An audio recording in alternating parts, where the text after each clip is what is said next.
उनके जीवन में अन्न धन की कमी नहीं आएगी, बुद्धि में कमी नहीं आएगी, धर्म में कभी कमी नहीं आएगी। कि उनका पैसा व्यसनों पर खर्च नहीं होगा।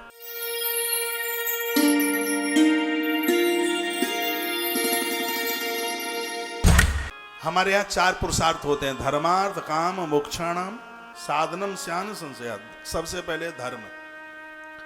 कभी भी जागते ही आप अपनी दुकान न खोलें, फैक्ट्री न खोलें। जागते ही सीधे गए, न लेट न बाथरूम, कुछ भी नहीं, सीधा शटर उठा दिया, बिल्कुल भी नहीं। एक क्रम के साथ जीवन जीना है आपको। कैसे जीवन जीना है? सबसे पहले धर्म। प्रातः जागिए, कुछ पुण्य श्लोकों का नाम लीजिए। पुण्य श्लोकों में 4 नाम आते हैं। एक नाम आता है राजा नल का, दूसरा आता है युधिष्ठिर का, तीसरा आता है माता जानकी का, और उसमें से एक नाम आता है भगवान नारायण का। जो राजा नल का नाम लेंगे उनका पैसा व्यसनों पर खर्च नहीं होगा।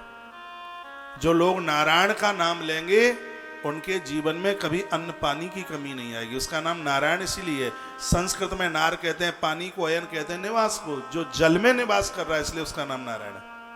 तो भगवान नारायण का नाम लेने से अन्न धन की कमी नहीं आएगी, और जानकी मैया का नाम लेने से बुद्धि में कमी नहीं आएगी, और युधिष्ठिर का नाम लेने से धर्म में कभी कमी नहीं आएगी। पद्म पुराण का एक श्लोक बोले देता हूं। पुण्य श्लोको नलो राजा, पुण्य श्लोको जनार्दन, पुण्य श्लोको च वैदेही, पुण्य श्लोको युधिष्ठिर। एक श्लोक में 4 नाम है। तो प्रातः आप जागें तो पुण्य श्लोक नाम लें, गणेश जी के नाम लें, राम जी के नाम लें, महादेव जी के नाम लें।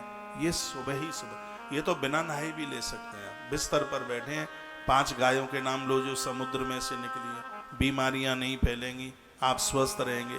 क्या इसमें पैसा लगेगा? इसमें सुबह जागो, कह दो नंदिनी मैया की जय, सुरभि मैया की जय, बहुला मैया की जय, सुभद्रा मैया की जय, सुशीला मैया की जय। लो, नाम हो गए 5 वाले।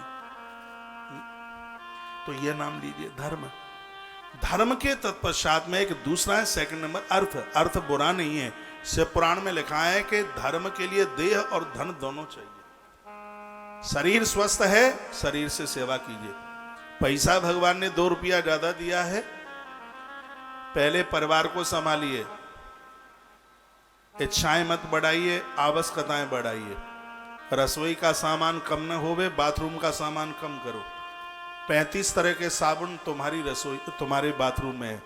50 तरह के लीपा पोती के ट्यूब उसमें पड़े हुए हैं, और लेकिन तुम्हारी रसोई में दाल नहीं मिलती 1 किलो भी, दूध नहीं मिलता, छाछ नहीं मिलती, मट्ठा नहीं मिलता, हड्डियों के बर्तन मिल जाते हैं।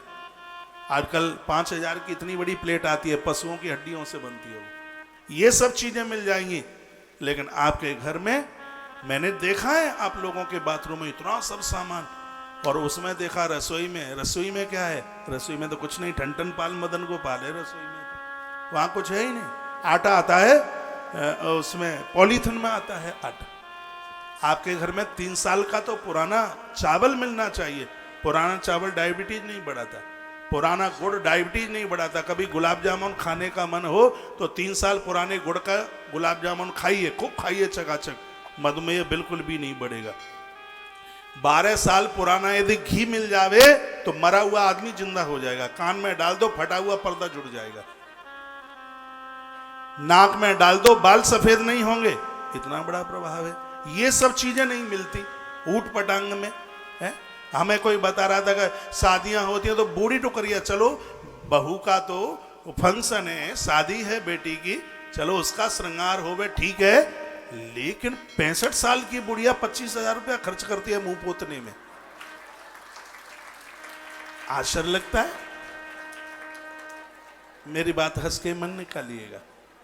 अर्थ जीवन में चाहिए। सुनिए, अर्थ है वो धर्म के लिए ही होना चाहिए। और कल मैंने बोला है, जो भी आप खर्च कर रहे हैं, अच्छा बुरा जो भी कर रहे हैं, सब हमें मिलने वाला है। महाभारत में एक कथा आती है, भगवान श्री कृष्ण ने कहा भीम मार मार इन्हें मार, तो भीम ने कहा पाप लगेगा। तो भीम ने क्या भगवान ने क्या कहा? पाप मुझे समर्पित कर देना। भीम ने कहा शरीर से मोटा हूं, बुद्धि से मोटा नहीं हूं। मैं जानता हूं जो लोग तुम्हें जो चीज चढ़ाते हैं उसको कई गुना करके आप वापस कर देते हैं, अपने पास नहीं रखते। ये भीम बोला है। हम जो भी कुछ कर रहे हैं, पाप कर रहे हैं, पुण्य कर रहे हैं, ये सब परिणाम हमारे ही लिए आने वाले हैं। अर्थ जीवन में कमाइए।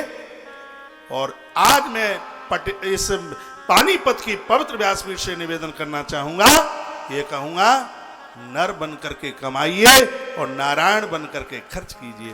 तो भगवान कमाता नहीं है, वो लुटाता है।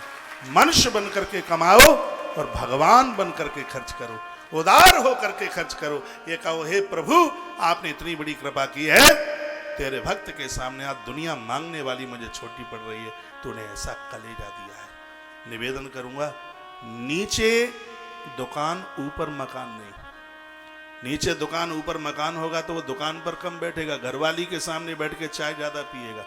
मैं कहूंगा, जैसे ही 10 बजे रात्रि को घर के बाहर नारी सुरक्षित नहीं है, तो दिन में ये पुरुष घर में सुरक्षित नहीं है। जैसे ही 10 बजे कान पकड़ करके बाहर निकालो, कहो जाओ कमाने के लिए, दिन कमाने के लिए, इसको घर में मत बैठने दीजिए। हो सकता है मेरी बात बुरी लग रही हो, लेकिन मैं बुरा बोल नहीं रहा हूं। अर्थ चाहिए, अर्थ। 4 पुरुषार्थों में उसका नाम है। पहले भगवान का पूजा पाठ, धर्म, कर्म, फिर कमाने के लिए जाइए, अर्थ। फिर जब रात्रि को आते हो तो माँ बाबूजी के पास बैठिए, यानी कि सीधे आए घरवाली के कमरे में घुस गए। प्राय बच्चे विवाह के बाद 60-70% बदल ही जाते हैं। जितना ये विवाह के पहले जितने बढ़िया हो, जितना इतना अच्छा लगता है, मम्मी पापा के चरण छूता, पास बैठता, लेकिन वो विवाह के बाद नहीं हो पाता। बढ़िया असली मंदिर तो ये। मुझे एक बार किसी ने पूछा, गंगा जल पीता हूं, कभी मिलता नहीं है। मैंने कहा, माँ के चरण से कटोरी में भर के जल लगा दे, हरिद्वार का हरि की पौड़ी का जल बन जाएगा, वो नियम तेरा पूरा होगा। आप घर में घुसे, माँ बाबूजी के पास बैठिए, पत्नी के पास बैठिए, बच्चों के पास बैठिए। कभी कभी आप घर में ऐसे आ रहे हैं जैसे घर में नरसिंह देवता का प्राकट्य होने वाला है कि वो बच्चे घुस जाएंगे, पापा आया कि यमराज आया। मुस्कुराते हुए आइए, आपके चेहरे पर मुस्कुराहट। जो घरवाली पूरे दिन से आपका इंतजार कर रही है और ऑफिस की गर्मी उसके ऊपर आप निकालते हैं। मैं कहूंगा, आप अधिकारी अफसर हैं, आप एसपी, आईजी, डीआईजी, आप उद्योगपति हैं, आप बिरला हैं, आप टाटा हैं, ये सब वहीं छोड़ करके आइए। घर में तो किसी का पति बन के आइए, किसी का पिता बन के आइए और किसी का बेटा बन करके आइए।